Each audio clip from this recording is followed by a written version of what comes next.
Hi all. എല്ലാവർക്കും അറിയാം, ഇപ്പോൾ എല്ലാ നാട്ടിലും ഉത്സവം നടക്കുന്ന സീസണാണ്. അങ്ങനെ ഞങ്ങളുടെ നാട്ടിലും ഉത്സവം നടക്കുന്ന സമയമാണിത്. അപ്പോൾ രാത്രി ഞാനും തെച്ചൂട്ടനും അനിയത്തിയൊക്കെ ആയിട്ട് അമ്പലത്തിൽ ലൈറ്റ് കാണാൻ പോയൊരു ദിവസമായിരുന്നു. കുട്ടിക്കാലം മുതലേ ഇവിടുത്തെ അമ്പലത്തിൽ ലൈറ്റ് കാണാൻ വേണ്ടിയിട്ട് അച്ഛനും അമ്മയൊക്കെ ഞങ്ങളെ കുഞ്ഞിലേ കൊണ്ടുവരായിരുന്നു. ഞങ്ങൾ മാത്രമല്ല, അടുത്തുള്ള നാട്ടിലെ ആൾക്കാരും ഇവിടുത്തെ ലൈറ്റ് കാണാൻ വേണ്ടിയിട്ട് എല്ലാ വർഷവും ഉത്സവത്തിന് വരാറുണ്ട്. അത്രയ്ക്ക് ഫേമസ് ആണ് കേട്ടോ ഇവിടുത്തെ ലൈറ്റൊക്കെ.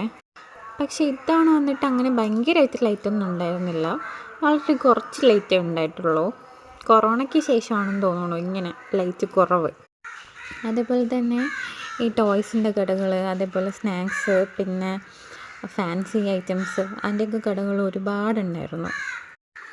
എനിക്ക് തോന്നുന്നു ഞാനൊരു 3-4 വർഷമായിട്ട് ഇവിടുത്തെ ഉത്സവം ഇപ്പം പങ്കെടുക്കാതായിട്ട്. അതായത് കല്യാണം കഴിഞ്ഞിട്ട് എപ്പോഴും ഹസ്ബൻഡ് വീട്ടിലായിരിക്കും ആ സമയത്തൊക്കെ. അതേപോലെ തന്നെ ഡെലിവറി, പ്രഗ്നൻസി അങ്ങനെയൊക്കെ വന്നപ്പോഴത്തേക്കും പിന്നെ എത്രയാണ് 4 വർഷത്തോളമായി ഈ ഒരു ഉത്സവം പങ്കെടുത്തിട്ട്. അതുകൊണ്ട് തന്നെ ഇത്തവണ പങ്കെടുക്കണം, ഉത്സവമൊക്കെ കാണണം എന്ന് ഭയങ്കര ആഗ്രഹമുണ്ടായിരുന്നു. എന്തായാലും നടന്നു. പിന്നെ ദേ കണ്ടില്ലേ, ഈ ഒരു ടോയ്സൊക്കെ നല്ല വിലക്കുറവും ഉണ്ടായിരുന്നു. അതുപോലെ ഒരുപാട് കളക്ഷൻസും ഉണ്ടായിരുന്നു.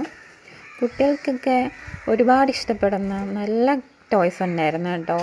അതേപോലെ ഫാൻസി ഐറ്റംസ് ആണെങ്കിലും പിന്നെ ഇതേപോലെ സ്നാക്സ് ആയാലും എല്ലാം നല്ലതായിരുന്നു. കുഞ്ഞിലായിരുന്നപ്പോഴേ അച്ഛനും അമ്മയ്ക്ക് ഇതേപോലെ ലൈറ്റ് കാണിക്കാൻ കൊണ്ടുപോകായിരുന്നു ഞങ്ങളെ. ഇപ്പോൾ വലുതായതിന് ശേഷം ഞങ്ങളിതാ ലൈറ്റൊക്കെ കാണാൻ സ്വന്തമായിട്ട് പോകാൻ തുടങ്ങി. പിന്നെ ഈ കാണുന്ന ബാഗൊക്കെ ഇത്തിരി റേറ്റ് ഉള്ളതാണ് കേട്ടോ. എനിക്ക് അത്ര അഫോർഡബിളായിട്ട് തോന്നിയില്ല.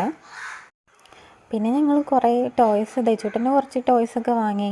അവന് ബാറ്റും ബോളുമാണ് ഏറ്റവും ഇഷ്ടപ്പെട്ടത്. അപ്പോൾ അത് കണ്ടപ്പോഴേ അവിടെ വെച്ചേ കളിക്കാൻ തുടങ്ങി. പിന്നെ ഒരു കാറ് മേടിച്ചു. വീട്ടിൽ വന്നിട്ടും അവ അതൊക്കെ വെച്ച് തന്നെ കളിച്ചുകൊണ്ടിരുന്നു.